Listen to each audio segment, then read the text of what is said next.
Welcome to my YouTube channel world of education. और आज हम वर्ल्ड ऑफ एजुकेशन की इस वीडियो के अंदर अपना जीडीपी देखेंगे CS 201 का।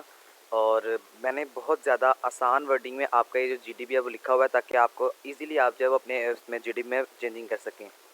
सबसे पहले तो आप लास्ट डेट देखें। लास्ट डेट इसकी जो है वो 16 अगस्त 2021 है। और इसी के साथ साथ स्टूडेंट्स आपको जो है वो इसमें एक्स्ट्रा दिन नहीं मिलता होता, तो आपने क्या करना है, इसको एज सुन एज पॉसिबल अपने जीडीपी को सबमिट करवा देना है। ठीक है, यहाँ पर एक क्वेश्चन है। मैं आपको इस क्वेश्चन को पढ़ के तो नहीं सुनाऊंगा, लेकिन मैं आपको इसकी ऐसे ही एक ना आपको ओवरऑल समझा देता हूँ। होता क्या इसके अंदर, वो कह रहा है कि आप अगर ऑटोमोबाइल इंजीनियर कंपनी में काम कर रहे हैं तो आप कौन सी ऐसी चीज़ें हैं जिनको यूटिलाइज़ करेंगे।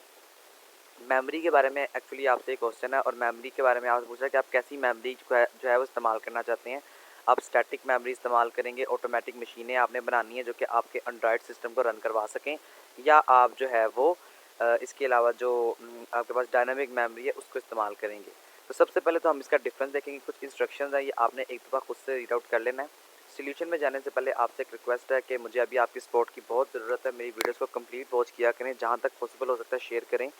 आपकी सपोर्ट की भी मुझे ज़रूरत है, और आई होप तो आप मुझे सपोर्ट करेंगे। चैनल पर न्यू है तो उसको जल्दी से सब्सक्राइब कर लें, ताकि आपको बर वक्त नोटिफिकेशन जो है मेरी वीडियोस का मिलता रहे। इंशाल्लाह फाइनल की तैयारी और करंटली पेपर 2021 की मैं इसी चैनल पर शेयर करूँगा, तो आपको बर वक्त नोटिफिकेशन जो है वो आपको मिल जाएगा। चलते हैं अपने सोल्यूशन की तरफ। सोल्यूशन देखें। लेकिन सबसे पहले तो आपको इसका डिफरेंस जानना है। डिफरेंस है क्या। स्टैटिक जो मेमोरी होती है उसके अंदर आप क्या कर सकते हैं, आप उसके अंदर कुछ भी चेंज नहीं कर सकते। फॉर एग्जांपल मैं अगर आपको एक इजी वर्डिंग में समझाऊं, तो आपने अगर मिसाल के तौर पर 1 MB की जगह ली है एक मेमोरी में से अपनी, तो आप 1 MB से ना तो वो ज़्यादा बढ़ा सकते हैं, ना वो आप ज़्यादा कम कर सकते हैं।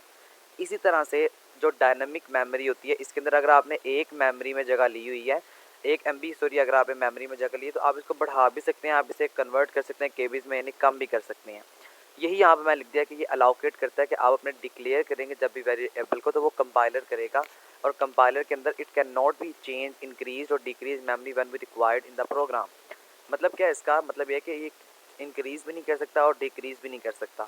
इसके आगे देखें, वो कह रहा है कि डायनामिक मेमोरी के अंदर क्या होता है, ये अलाउ करता है आप अपने टाइम ऑफ एग्जीक्यूशन को रन टाइम पर इट कैन बी इंक्रीज भी कर सकता है और डिक्रीज भी कर सकता है जब हमें रिक्वायर होता है अपने प्रोग्राम में।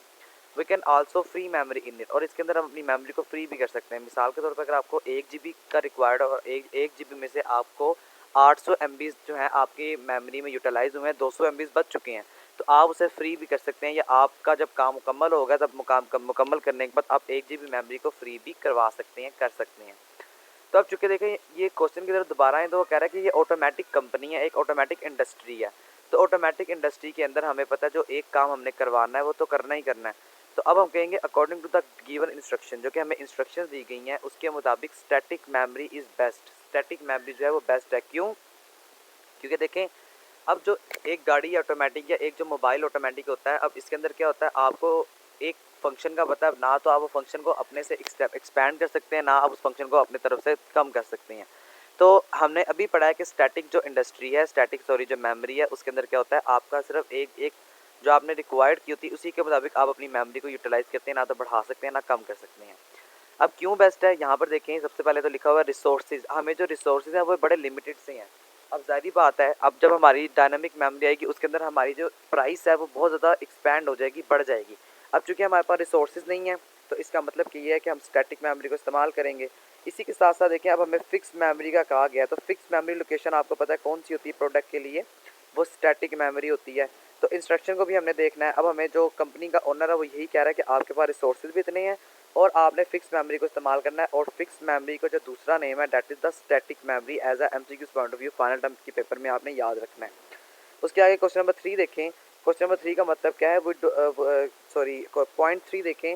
We does not want any change during execution. वो कह रहा है कि आपने कोई भी जो एग्जीक्यूशन है पॉइंट उसके अंदर आपने चेंज नहीं करना, चूँकि ऑटोमेटिक मशीन है, इसलिए हम यहाँ पर जो है वो ऑटोमेटिकली हम कोई भी एग्जीक्यूशन के दरमियान जो है वो चेंजेस नहीं लेकर कर आएंगे। एंड और व्हेन वी फिक्स्ड मेमोरी, जब हम मेमोरी को फिक्स कर देंगे, देन वी हैव, यहाँ पर ये मैंने बाय मिस्टेक आर लिख दिया है, then we have limited resources. और जब हम फिक्स मेमोरी को लेकर आने, इसका मतलब हमारे पास लिमिटेड रिसोर्सेज हैं। उसके आगे देखें, एज ऑटोमोबाइल कंपनी, अब हमें पता है हमारी कंपनी या इंडस्ट्री जो है वो ऑटोमोबाइल है, फुली ऑटोमेटिक है, इसीलिए हमें ज़रूरत नहीं है मोर मेमोरी की। क्योंकि अब ऑटोमेटिक में सिर्फ एक ही function at a same time चल सकता है, मैनुअल का ये सिस्टम नहीं है। तो हम यहाँ पर कहेंगे कि हमारी कंपनी ऑटोमेटिक है, इसलिए हमें जो स्टैटिक मेमोरी है उसकी ज़रूरत है, जिसकी वजह से हम यहाँ पर कहेंगे सो डेटा कैन इंक्रीज़ और डिक्रीज़ विदाउट एक्स्ट्रा मेमोरी। तो जो डेटा है वो इंक्रीज़ भी कर सकता है और डिक्रीज़ भी कर सकता है एक्स्ट्रा मेमोरी के थ्रू, चूँकि अब हमने एक स्पेसिफिक मेमोरी ले ली है, अब उसी मेमोरी में रह के जो है वो हमने काम करना है। तो स्टूडेंट्स ये आपका जीडीबी था। आई होप आपको इसका सोल्यूशन समझ आ चुका है, और थोड़ी बहुत चेंजेस लाजमी करें, बहुत इजी वर्डिंग है जिसमें आप चेंजेस जो है वो लाजमी कर सकते हैं। इसके अलावा स्टूडेंट्स आपसे हम्बल रिक्वेस्ट ये है यार कि मुझे यूट्यूब की रिक्वायरमेंट के मुताबिक अपने वॉच टाइम को और अपने सब्सक्राइबर्स को इंक्रीज़ करवाना है। काइंडली मुझे सपोर्ट करें, आपकी सपोर्ट की बहुत ज़रूरत है। आपके लिए वीडियोज़ बनाने में बहुत जो है वो मेहनत लगती है, मैं आप ही के लिए काम कर रहा हूँ। सपोर्ट करें मुझे, मेरे चैनल को सपोर्ट करें प्लीज़। इसका लिंक जहाँ तक पॉसिबल हो सकता है शेयर करें। इंशाल्लाह फाइनल टर्म की प्रिपरेशन मैं आपको इसी चैनल पर करवाऊंगा। आप सबको पता है जो फाइनल टर्म है उसके अंदर अगर आपका पेपर मैं आपको शेयर करूँ, तो अगर आपको में रिपीट होता है तो आप वो अच्छी तरीके से याद भी कर लेंगे। तो आई होप आप मुझे सपोर्ट करेंगे। Thank you so much, thank you so much. अल्लाह हाफिज़।